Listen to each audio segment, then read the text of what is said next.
Start. नमस्ते। आप अभी हमारी सफारी हुई इंग्लिश में, हिंदी में। हिंदी हिंदी हिंदी हिंदी चलेगा।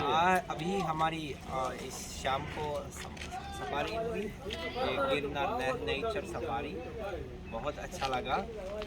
और इस सफारी के दौरान हमको दूर से कुछ लायन शेर देखने को मिले। बहुत सारे मोर रास्ते में उड़ रहे थे, बैठ रहे थे।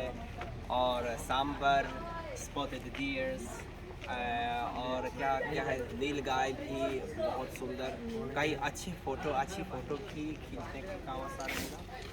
और हमारे गाइड हमारे साथ रहे, ये निखिल भट्ट जी, जो हमारा ख्याल कर रहे हैं, रक्षा कर रहे हैं।